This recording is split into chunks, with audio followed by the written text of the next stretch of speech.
Baker, letter maker, traded to the Carolina Panthers. What's it mean for Trey Lance and Jimmy G? I'll tell you exactly what I think. Raj is going to join me here in a second. And Raj will tell you what he thinks. And I'll tell you what I think. I'm not worried about this situation at all.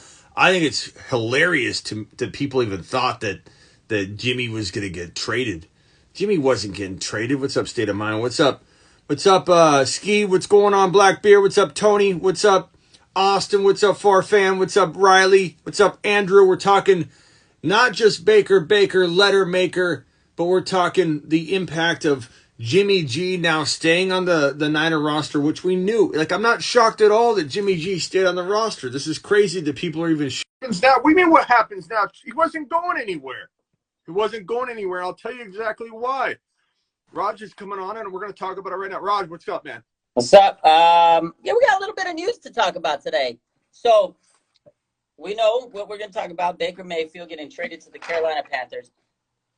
They got Sam Darnold and Baker Mayfield on the same roster. Yeah, Baker's an upgrade for sure. He's a good quarterback. Like, we won't call him really good or great, or obviously he's a decent quarterback that ranks probably in the 20 to 24 range for quarterbacks, maybe even 18 to 24 if you want to get frisky. But he's no like really good quarterback by any means, and he's certainly not a great quarterback.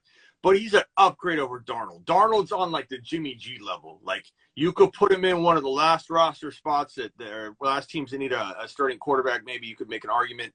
But like, this whole thing that Jimmy G was going to get traded, that, oh my God, this is off the table now. This is the only hope. It was pipe dreams and butterflies, and there was nothing happening. Like, number one, the Niners, if they cut Jimmy, it costs them $5 to $7 million, I believe, which they get back the next year the moment a team brings them on board. Whereas, in order to get rid of Baker Mayfield or Jimmy G, the receiving team didn't want to take on all the contract, meaning the other side, the other party had to absorb a lot of the contract. If the Niners were going to absorb more than $5 million, they just would cut them. It makes no sense whatsoever that they're going to absorb $10 million. That's why the trade off, because the Panthers didn't want to take on his entire $19 million contract. Baker took a pay cut just to get moved, $3 million. Well, Baker took a pay cut, but the Browns also said we'll pay some of that money too. Exactly. So this was crazy. The Browns paid some money. Like, imagine going to it, like, you work somewhere and you go to another company, you work for another company, and your old boss, your old job is still paying you. Like, that's exactly what happened. It's crazy because they wanted to because they were done with Baker. Basically, they were like, okay, we moved on from him. Obviously, when they signed Deshaun, and that rubbed Baker the wrong way. When you're getting replaced, you're gonna be like, I don't owe you anything, so he's gonna leave. And he's been trying to get traded this whole last couple months, and I never remember. We've been sitting here for lives all week, all month, all off season, and we're sitting. Everybody's like, "Do you think Jimmy's going to Carolina?" And I said so many times, "He's not going to Carolina. If they wanted him, they could have got him a long time ago. They could have got him, but they drafted a quarterback. They kept Sam Darnold, who's being paid $19 million this year. They picked up his option. They're not going to pay, like you said, Darnold and Jimmy Garoppolo $26 million plus $19 million. That's way too much money. That just doesn't make sense financially."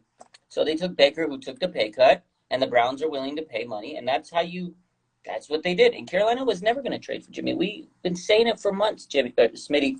It's just crazy. It doesn't surprise me that. Bro, we went into Twitter Space after Twitter Space, Raj and I, and we walk in there and we'd be like, Jimmy's not getting cut. And they're like, whoa, wait a minute. Jimmy, came for our he's not on the roster. Oh my God, he won't be on the roster on April 1st. He won't. Okay, well now he won't be on the roster in July. It's over and over. This guy, like, from a technical standpoint, it makes sense. Like on paper, it makes sense to keep Jimmy because he knows the system. If Trey went down for 3 games, you plug a guy in that can keep you afloat. Let's not kid ourselves. He's not winning you the game. He's keeping you afloat, and the defense will win the game. He's keeping game manager. So I understand from a point of view of Shanahan's point of view that if he believes this is the best backup to him, knowing the system and everything, it makes sense. But we said from the beginning we were willing to take the risk that Trey could get hurt and there's no backup in place just to get the vibe in there the right way, get Trey going without worrying about it. So I still firmly believe that's the course I would have taken. But for everybody that's like, oh God, I hope Trey start. I have 0% concern. I have 0% of me concerned about Jimmy G starting week 1. Everybody needs to stop. Kyle Shanahan is married to Trey Lance from this point moving forward.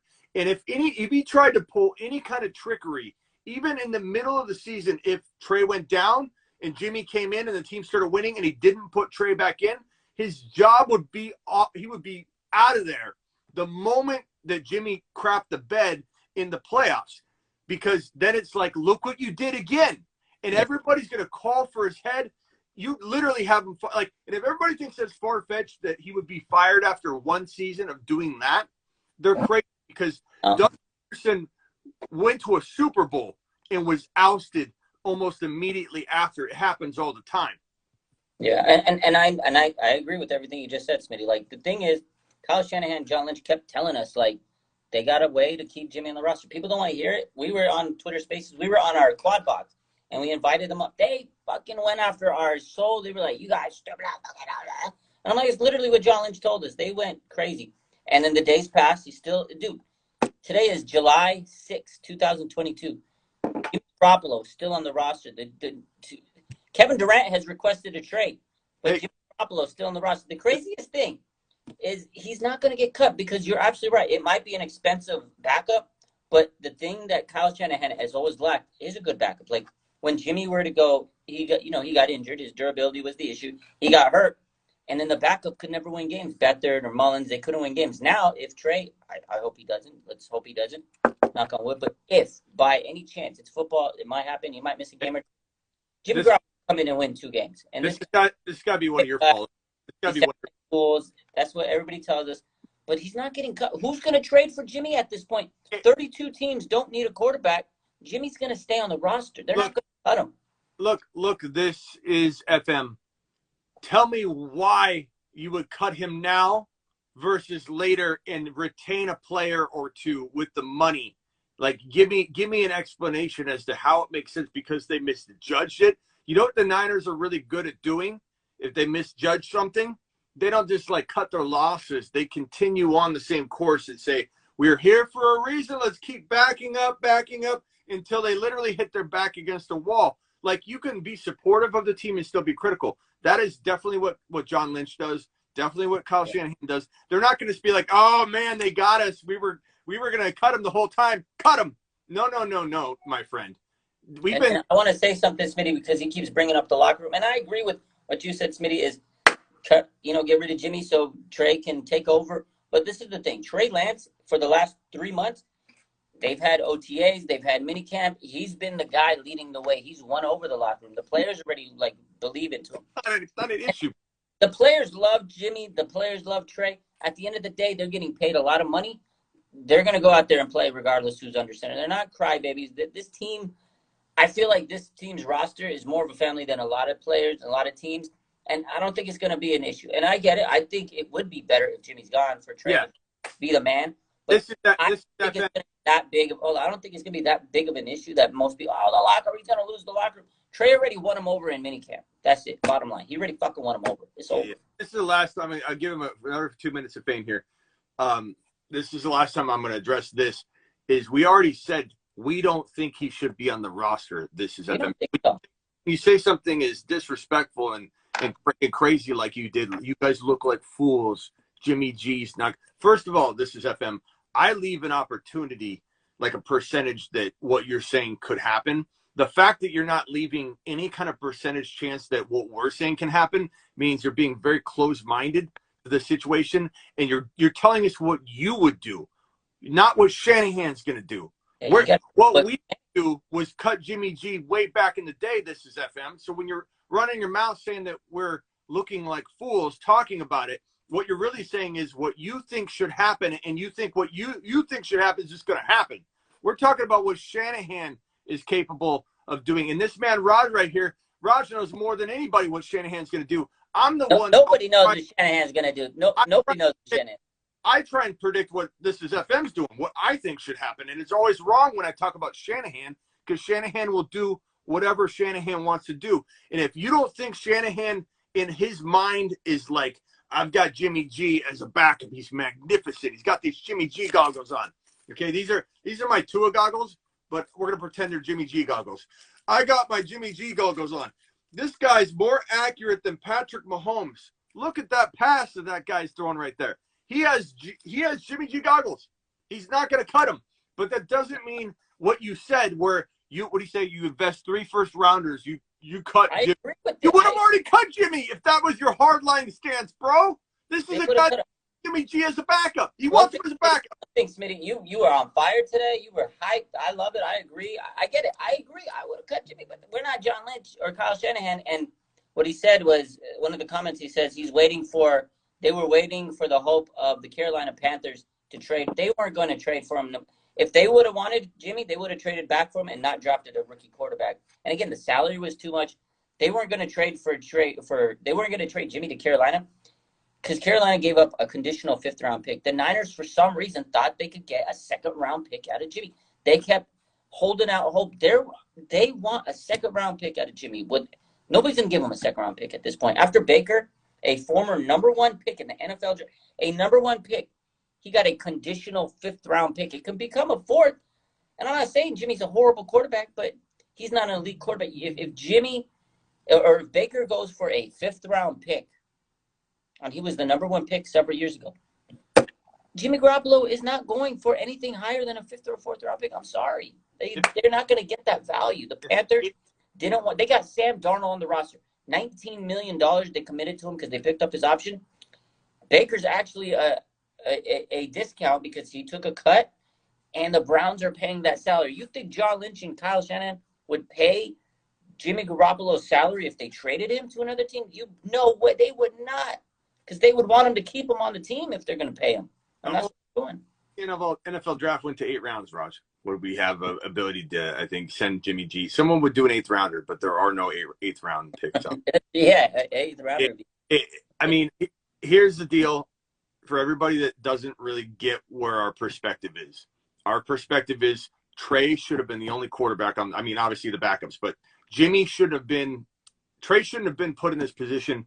We would have set Trey up for success. We would have pulled a Bill Belichick, cut Cam Newton, cut Jimmy G, move on. Okay, this is a new regime, new venture. Okay, when you keep this guy there, it causes like friction, and then you have players that may blindly lean toward Jimmy. You just don't want any of that. But what's been great and what's been like, it's not existent in my mind anymore. I was concerned about it. I realized I wasted a lot of time on it. I wasted a lot of time worrying about what if.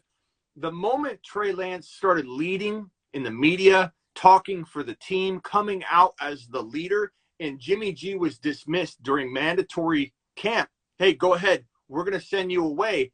It was clear as day. Not to mention, Jimmy didn't return phone calls, put the Niners in a bad spot, and therefore he's in the doghouse. He has no chance of grabbing a hold of the starting job before week 1.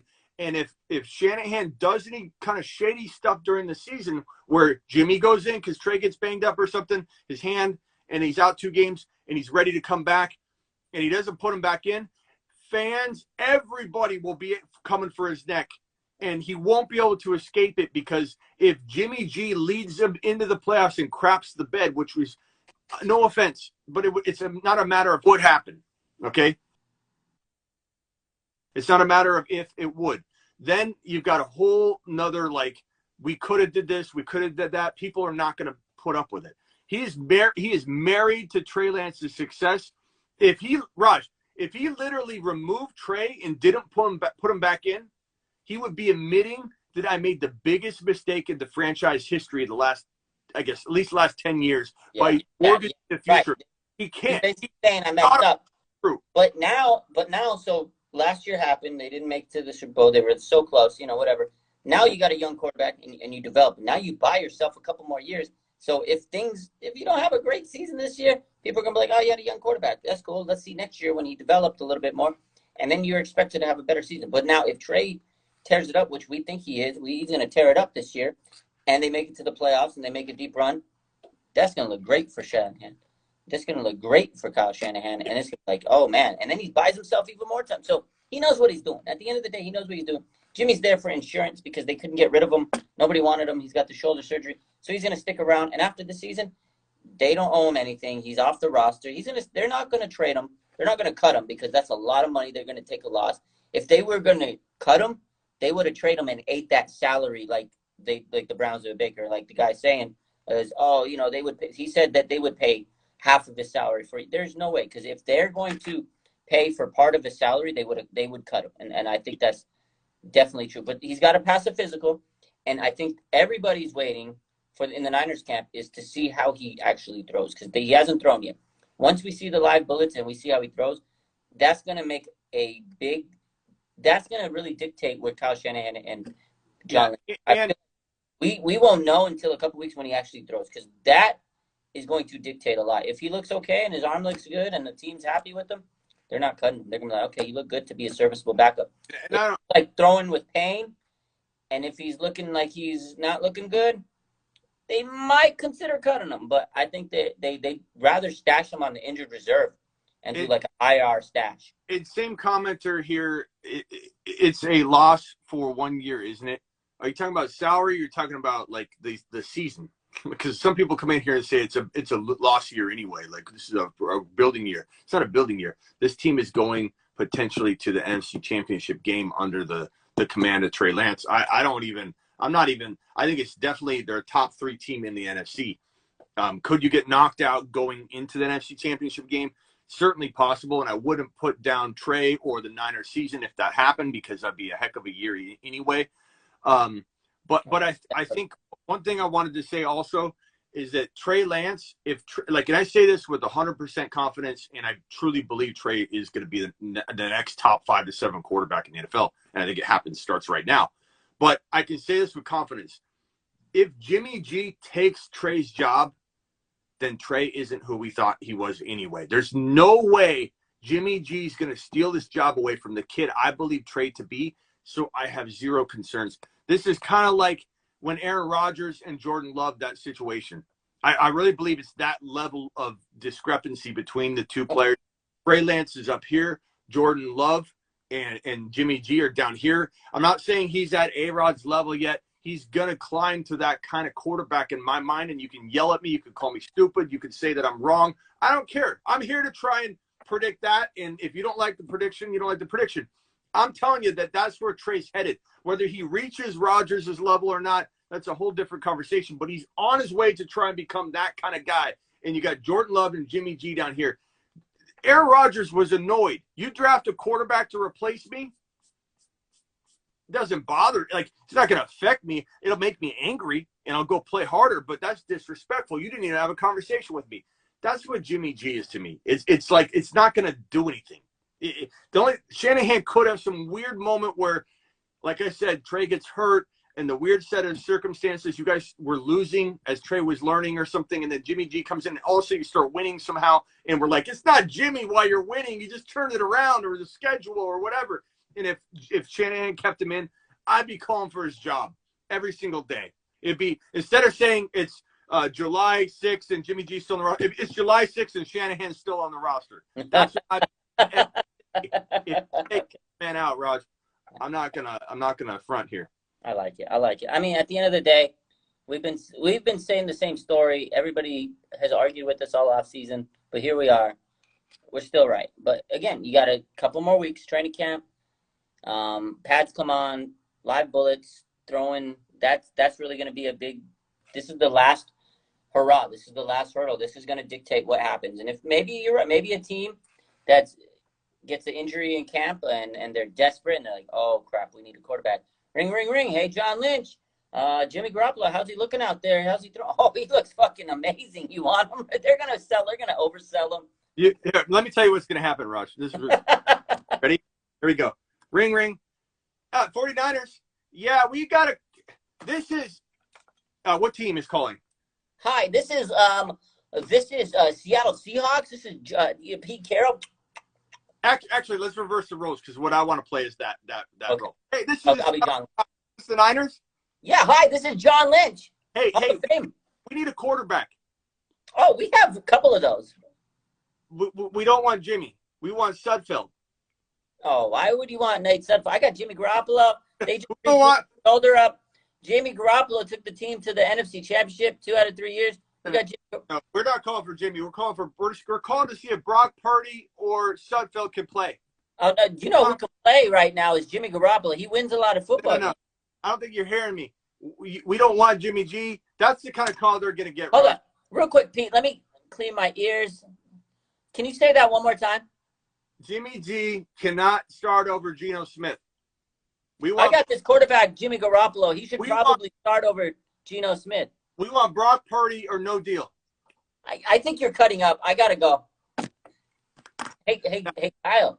I got a call from Pete Carroll. He wanted Brock Purdy. Can you believe that? Here's John. We'll talk about that next week. I'm going to drag my feet. Yeah, he does drag his feet. You could call John right now and be like, we'll give you a first rounder for Brock Purdy. He'd be like, we'll take a look at it in next week. We'll go ahead and mull it over. And then when it's too late, we'll decide yes. I believe you guys didn't go hard after Stafford because it was that kind of mentality. Just like, I don't know, maybe I feel like we'll never know, but they did drag their feet. There were some stories that happened about it. They said that they didn't really send a big offer, and I heard that McVay was going to overtake. He was going to send the house no matter who, and then he heard that the Niners might have had interest, so he made the offer before Kyle even had a chance because he was in the Bahamas or some shit. They all were. I don't know, but at the end of the day, man. Is this Brock Purdy? Yeah, this is Brock Purdy, Mr. Relevant. This is Subway. We were hoping we could swap you out with Jimmy G in our commercials. Is there a way we could go ahead and bring you in? We heard you can throw it 13 feet instead of 12. You get a baker's dozen foot long. Bake. I don't know, bro. I don't know. What do you think? I think Deebo Samuel is going to sign his contract very soon. It all kind of – there's been a lot of, social media. He posted a post about Brandon Ayuk. There was a post where he made on his off-season training account. George Kittle messaged him. He was like, hey. And he's like, what's up, brother? I feel like it's kind of trending in the right direction. His tweet today was, very positive. I think he's going to sign a contract soon. I have a feeling. I feel like DK, you could be right, but I feel like DK is going to get his first. I don't. I think signing within a week or two. What will be interesting, because this is a year where we had Tyreek Hill get traded, Devontae Adams get traded, Watson signed a $230 million guaranteed deal that the Browns already regret before he even really took the field. We're in the biggest crazy year ever. I still wonder if one of these wide receivers gets traded. It could have happened. I'm not saying, maybe there's something behind closed doors where it's Deebo's so unhappy and the Niners are I'm not saying that'll happen, but I just wonder in the back of my head, is there, I hope not. Is there, because I think Deebo is so efficient. But the problem is, Raj, he's probably, look at everybody's doing, with this whole autograph thing. I'm sure Deebo feels really, really down about his perception in the Niner community, what he's perceived as in the Niner community. The fan base isn't doing any favors to the organization. The organization isn't doing any favors to the fan base either by setting them up. All right, let's just drag this shit out. But I feel like the fan base is probably putting Deebo in the worst possible headspace for wanting to be here long term. So if he has any kind of itch of I want to make a big mess of this thing and blow it up, walk in there and tell him I don't want to play for you or something. The fan base, not everybody, but a big portion of it, because Raj, when we go live, we see it in the chat. When Deebo was on potentially the outs, it was every third message was something negative, and it's just I don't know. I feel bad for Deebo. I feel more bad for Deebo than really any player this whole offseason that's had to deal with a bunch of shit. DK, Deebo, probably not a trade. A trade probably won't happen, but it wouldn't be crazy. Yeah, I don't think it's happening. Deebo's signing with the Niners. I think within a week or two, lock it up. He's coming to the Niners. They're going to figure it out, and everything will be forgotten. The fans will be hyped up. It's going to be great. We're going to post a lot of Deebo content when it happens. And then they're going to start training camp, and then we're going to win the Super Bowl. What would So the impression be, just for shits and giggles, if you're sitting here on a live and all of a sudden ESPN comes on? Down on it, down on it. In breaking news, the Seattle Seahawks have traded DK Metcalf to the 49ers for Deebo Samuel. What would be your instant reaction? I'd be like, "Are you fucking kidding me?" I'd be like, "What the fuck?" And then I'd probably my phone would go crazy. You'd be dancing at about 10 minutes later, though. You'd be like, okay, DK is now our number one wide receiver. I'm just curious. I'd go through all the emotions. Sorry about the cuss word. All of a sudden, DK follows you, like, immediately. Oh, man. Yeah. I don't know. You think DK? I don't think DK will follow me. I talk a lot of trash about him. That'd be awkward, though, because him and Jimmy Ward, they got a lot of trash history. Jimmy Ward, and it ain't going to happen, Smitty. It's Deebo's coming to get his. I know. I was just joking around. I want to see what your initial reaction would be if that happened. Yeah, I would be pissed. I'm sorry for the cuss words. For the DK wears a pacifier. Yeah.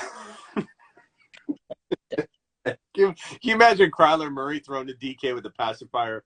They both get a pacifier. Oh, man. Baker Mayfield to Carolina. That was crazy news today. It's funny because everybody thought Baker was going to Seattle, and he didn't. What's up, Alonzo? Thank you for the badge, bro. Alonzo. Deebo. Silver says DK twice. Deebo. I don't know about that, Silver. I think if I put on my honest hat and I start trying to analyze this from a very unbiased, like not even fantasy perspective, from a football perspective, just an analyst hat, and I'm wearing that hat, I'm like, okay, this is what I'm looking at. I honestly feel like there are maybe a handful, like 5 receivers in the NFL that you could say, and maybe not even 5, that you could say are more important to their team than Deebo Samuel is to his team, like in terms of being a wide receiver, and maybe even like running backs and wide receivers. Because if you took Adams off the Green Bay Packers, they could kind of survive. If you took Justin Jefferson off the Minnesota Vikings, I'm not saying they're going to go as far, but like Cook, and you could, Thielen, you could survive. You took Deebo, especially off the roster last year with Jimmy G. You took Deebo off the roster, you guys wouldn't have won 2 games. Yeah, he carried this team to greatness. He put the team on his back. I got to go in a few minutes, man. I got a lot of people. I got some work stuff I got to deal with. But, yeah, Smitty, you're absolutely right.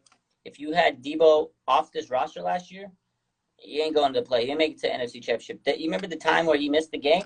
Like, we were, like, in shambles. Like, this offense goes through Deebo Samuel. Like, they have created this offense with a player like Deebo and Kittle and those guys in mind. They are in control of this offense. They are, what I always say, the straw that stirs the drink. They are so critical. They are so vital to the success of this team that if you don't have a guy like Kittle and Deebo, they fall apart. Like when Kittle was gone, Deebo had to take an increased role. When all the running backs were down, Deebo took that role. But even when Kittle's there, like everything goes through Deebo. The 2020 season, the COVID season, when Deebo was injured going through that second sophomore year, missed a lot of games, and the offense stale. Obviously, there was a couple other issues there, but that offense, when he was in there, man, they were such a different offense. Like, there was a game against the Patriots. I mean, Deebo went crazy in that game. There was the Rams game. Like, he just went off on the Rams, and they win those games. They're a different team. They're more physical. Deebo Samuel is vital to this team. So. Yeah, and I'll say this, man. I feel like and this might hurt to hear, but it's also a compliment because this is your player. And your team is your sum total of everybody. It's not one player. It's not sum total. You guys deserved what you had last year, but you guys didn't have a good enough team to do what you did last year. Like it was Deebo. Deebo basically had when like mother picks up a whole vehicle when their kid's getting crushed, that adrenaline rush. Deebo did something last season that shouldn't happen. You guys had no business marching back the way you did, and that's why I'm so angry. Because had you had Trey Lance and had him developing while Jimmy was making mistakes all year. How many turnovers did Jimmy have? 20? It was a lot. Hey, I gotta go. I gotta go. I got a couple texts. I'm sorry. Yeah. I gotta go. Last thing I'll say on that is that it's like that adrenaline. No, you've got it. Adrenaline rush where literally you pick up the car. Deebo picked up the team and carried the team the entire way, especially through the playoffs. And there was no reason the Niners should have played as well as they did. That's how important Deebo was. There's no reason. You guys should have been where you were. You climbed back from the dead. It was all Deebo Samuel. If he had any help at all through Trey Lance, and Trey Lance was on the field making easily less mistakes than Jimmy, even if he was learning and making mistakes. Let's say he was making mistake left and right, or not left and right, but at times he was literally making big mistakes you'd expect from a rookie. Jimmy G was making those already. So why not have him learn? And can you imagine if you got to week 17, you put him in at week 8. Okay, let's say you put him in at week 8 and you started winning your games. And you got to the point where you're sitting there in week 17 and he's more refined. And you walk into that Rams game where it was literally like, let's make Jimmy G beat us. The writing was on the wall. Everybody knew exactly what McVay's game plan was. Here's McVay where literally Shanahan and the Niners live rent-free in his head. And McVay says, hey, by the way, guess what? All I'm going to do this game, because I'm really simplistic, is try and make Jimmy G win the game. And instead of saying, okay, you want to play that game? Let's play chess, baby. I'm going to go ahead and throw the kitchen sink at you and turn it all upside down. But you know why? Shanahan was afraid of putting Trey in there, because if Trey looked good, then it's like, why didn't you use him all year? So he just held Trey out. Instead of throwing the kitchen sink at McVay, he played right into McVay's hand. McVay didn't even try and cover it up. He's like, this is what I'm doing. And Shanahan just walked right into it and continued to walk right into it. Gave Deebo one touch in the second half, which is inexcusable. I'm not trying to rip on Shanahan. I understand how good of a OC is and how good a scheme is. I'm merely just saying that I don't understand the way that played out last year and how important Deebo is and how vital he is to this team and what he did carrying the team during all of Shanahan's mistakes relating to this. Unbelievable. My point is that. My point is unbelievable. The fact that Jimmy G, who wasn't near as good as Trey Lance, even with Trey Lance learning, even with what Global said, not ready, a not ready Trey Lance was better than a ready Jimmy G. That's the whole point I'm making. Had he been in there, especially from week 17 on, he improved. He looked great in week 17. He won a very, very tough game with a lot of implications on the line. I'm just saying Deebo's so important. All of that got botched. Niners still went as far as you did. Unbelievable. It was like you were on a Deebo Samuel adrenaline rush. That's why I think Deebo is certainly worth every penny and more than this, 60 million guaranteed number. Like, I don't care about 60 million guaranteed if I'm the Niners and I've got Deebo Samuel, who literally proved already how valuable he is to this specific offense, and you're going to play around, you're going to linger. What if you know you want him? Why not give him the contract before this entire mess happens? And now Deebo's staring at a fan base he questions, and he feels like crap all the time because people are trying to use everything against him in the media. And it's not just one or two people with big accounts and that are trying to make waves. It's literally when we went live, when Deebo was potentially holding out and all that, it was one out of every 3 or 4 comments that was completely negative. And people need to lay off Deebo Samuel. I don't care if a school bus of children pull up and he goes, I'm not signing any footballs today, people. I don't want to hear anything. Leave him alone. You don't know the context of anything. You don't know the context of what's going on. Stop playing into Deebo. Stop. You're making him not want to stay. It's ridiculous. I don't care if there's 12 truckloads of kids that need autographed footballs. Stop. Who cares?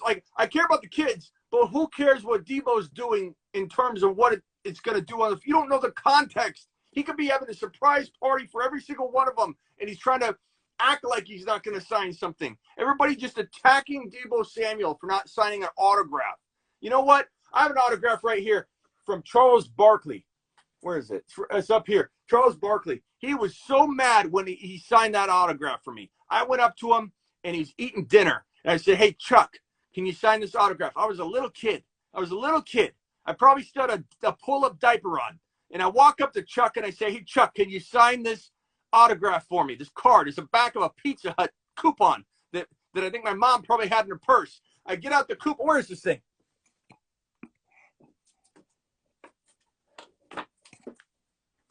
Where is it? Here it is. Pizza Hut 1992. Pizza Hut 1992. Let me flip the camera around and show you this thing. Pizza Hut 1992. September 92. Okay? September 92. I took this Pizza Hut card up to Chuck, to Charles Barkley, and I say, hey, Charles, can I get your autograph? He said, not now, son. I'm busy. Don't come up to somebody when they're doing. He wasn't even really doing that much. I don't think he was. He was done eating. I think he was walking out. Whatever. Don't come up to somebody when they're at a restaurant and bother them for an autograph. He signed it, pissed off, gave it back to me. You know what? You know what happened? I was okay. I turned out just fine. I'm not angry. I don't ever yell at anybody. I don't have high blood pressure. I turned out just fine. And I keep this with me to remind me to stay calm. Is it working? Charles Barkley in the house. Anybody got any final questions before I roll? What's up? Silver in the house. What's up, Silver? Deb, what's going on? Castro in the building. You guys, Baker Mayfield. Let's address the Baker Mayfield real quickly. What is Baker Mayfield? I did this on YouTube. There's a whole 2-hour video, actually two different videos today I streamed on this. Baker Mayfield. Baker Mayfield, improvement for Christian McCaffrey. Uptick in value. Uptick. Not a ton. Little uptick. DJ Moore. Getting Baker Mayfield over Sam Darnold makes DJ Moore, who's been held back like no other wide receiver other than McLaurin, in terms of we don't know how good he could be because he has nobody throwing him the football. We're sitting here judging this guy DJ Moore. We're sitting here judging this guy Terry McLaurin, both of which could be top 10 wide receivers. I kind of feel like it's more so McLaurin top 5 to 10, hiding quietly in the shadows. Later, Alonzo, appreciate the badge, bro. McLaurin's that good. He's at 5 to 10, at least 5 to 12 wide receiver in the NFL and in fantasy. But you wouldn't know it because his battery's literally like 60 to 65% charged because he has no one throwing him the football. Now he gets Wentz, who's pretty decent. He's not great by any means. He's probably not even he's probably good at best. You can put him in like the good category or semi-good, sometimes good. And that's a huge upgrade. That puts McLaurin at probably 85% output. Now, that's not 100. That means he won't be a top 5 wide receiver. But do people understand that Terry McLaurin is a top 5 to 10 wide receiver, talent-wise, that just is trapped in a horrible situation with the Washington football team commanding presidents? No, people just overlook it. Look at the box score. Look at the number. Look at the game log. Oh, Terry McLaurin must suck. No, he's a top 5 to 10 wide receiver. Guess what else? DJ Moore, maybe not as good. Maybe more of like a 9 to 14, maybe 9 to 15 wide receiver. And I say 9 to 15 to give some wiggle room there. He could be 15. He could be a low-end wide receiver one in fantasy. Guess what that guy's doing? Catching footballs from Sam Darnold. How do you know how good DJ Moore is anymore? We've been crapping on him for years. And I still was crapping on him. I'm like, I don't like his quarterback situation. He gets Baker. It's a little better. Now you're getting maybe 80% out of that guy. But is it 100%? No. Are we looking at max capacity, max output for DJ Moore in 2022? Probably not. Are we looking at max capacity and output for McLaurin in 2022 with Wentz? Probably not. But these guys got nice bumps in value, nice amount of targets that'll increase, and they're probably going to play at about 80, 85% of their ability, which is a lot more than we've seen from either one of them. Not their fault. DJ Moore, value up. Nick Chubb, value down. Amari Cooper, value down. Kareem Hunt, value up. Kareem Hunt is the only Cleveland Brown player I will draft in fantasy football 2022, plain and simple. I'm sorry. I won't touch anybody else on that roster. Why? Amari Cooper is going to have to deal with a new system with not even playing with his starting quarterback, learning 2 different ways of of dealing with his quarterback. Kareem Hunt even said that the team's frustrated, the players are frustrated, and it's stressful that they've got to learn how to play two different ways because they do play two different ways. He said it from his own mouth. I'm not making it up. I'm not speculating. You could come out and say, Smitty, it's not that different. They played. No, Kareem Hunt already confirmed. It is very different for them in practice, preparing for Watson than preparing for Brissett. And they never mentioned Baker's name at all. Kareem Hunt never even mentioned it, meaning he was clearly on his way out the door. IG's great, Silver. I like it here, but Silver's right. Go subscribe to my YouTube channel as well. But this is Silver. We pop off over here too, buddy boy. It's this is kind of like a different vibe over here. This is kind of like my personal. This is me walking around all day. My food. I get on here and I talk real. I'm a little bit more, I don't know. Not in a professional setting. This is more realistic. Okay, I'm screaming and yelling about this and that. But anyway, Nick Chubb. This guy is going to be facing more 8-man fronts and stacked boxes and bigger box counts than he's ever faced before. His team won't move the football down the field like it would with Baker Mayfield, like it will with Deshaun Watson if he ever gets in there. This guy, freaking Brissett, is decent. He's decent, but he's not the same. He's not the same. This is not a quarterback that's going to put Nick Chubb in a position to do Nick Chubb things all year long. So what's going to happen? Kareem Hunt's going to come into the picture a little more. Kareem Hunt can catch the football. And for everybody in here that's about to say you're wrong, Smitty, Nick Chubb's one of the most pure runners in the NFL. He is. He's a good running back. But guess what? Kareem Hunt was a top 5 overall running back before he had the off-the-field issues that raptured him from the NFL for over a year. Kareem Hunt is skilled. Kareem Hunt's better than Nick Chubb in a lot of things. Nick Chubb may be better between the tackles as a pure runner, but Nick Chubb can catch better. Nick Chubb is better at a lot of things Kareem Hunt can catch better. Kareem Hunt is better at a lot of things than Nick Chubb. And if you look at them sum total, his receiving skills, how close he is to Nick Chubb between the tackles, because Nick Chubb might be a better pure runner, but by how much? Because Kareem Hunt is a really good running back.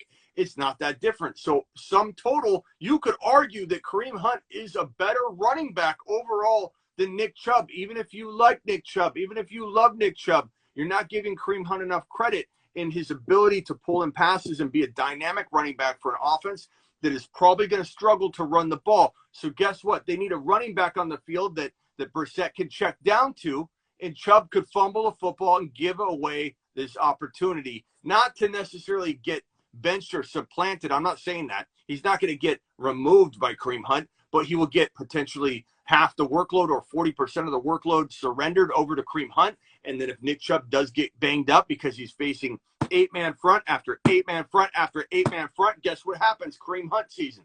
Kareem Hunt is the only player I like on the Cleveland Browns roster right now with the mess they got going on, because Kareem Hunt is the guy that could come in and win you a league, given that he's falling back down to flex territory. He wasn't falling to flex territory before. Where was he falling before? He was going at standalone 4th-round value for years. Now, for the first time, we have a guy in Kareem Hunt that is around handcuff territory. Let's say round 7, a little bit above handcuff territory. Round 7, you could win a league with Kareem Hunt in the 7th or 8th round.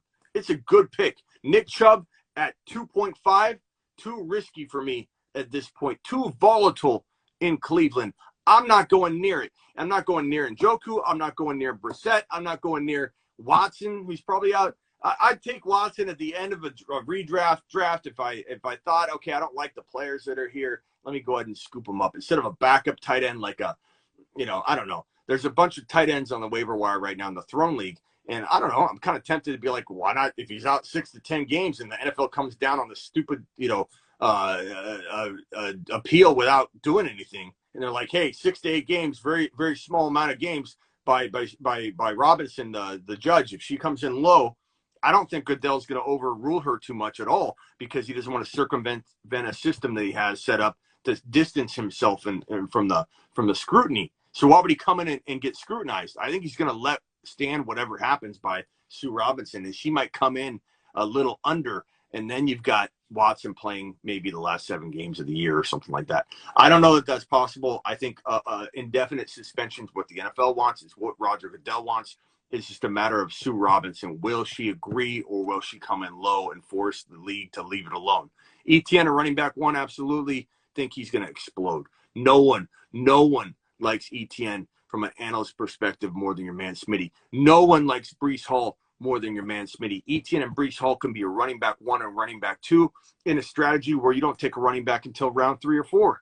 Like ETN, this James Robinson nonsense about Robinson being a 3-down back. He tore his Achilles tendon. He's not coming back to being anything close to what he used to be in year 1, let alone early on in the year. He's going to be so inefficient. Look at Cam Akers. Cam Akers was the worst running back in the NFL efficiency-wise when he returned from his Achilles after 6 months, like a reckless person. James Robinson ain't going to do anything. ETN season, ETN to the moon in 2022. Get ready for it. And I hope the James Robinson news bumps ETN back into the top of round 4, and we'd all be licking our chops getting ETN at 4.2, 4.3 as our 4th drafted player in fantasy football. Give me a break. He's worth a third. I'm going to pay a third if I have to, but you bet your bottom dollar I'm going to use ADP to my advantage and try and get ETN as late as I possibly can. Yeah, chill with us on YouTube, bro. 50, get on Motion YouTube. detected at the backyard. Ziggy, show me the backyard. We got an intruder, I think, in the backyard. Okay. Let's see what's going on here. Maybe Miss Smitty's home and she's doing the laundry. And I think Miss Smitty's home. God, I think Miss Smitty's been home for like 15 minutes. Yeah, I better get going. I might put this on YouTube. This is a good live. Appreciate everybody. I'll see you all later. Subscribe if you're new. Click the little down arrow here. Follow your boy Smitty. I'm live 2 or 3 times a day on Instagram. I'm live 1 to 4 times a day on YouTube. I go live every night to mock draft. If you want to mock draft with me tonight, link is in the bio. Go, first of all, follow me. Link is in the bio. We're going to mock draft tonight. Join me. I will see you all later. Ziggy, studio off.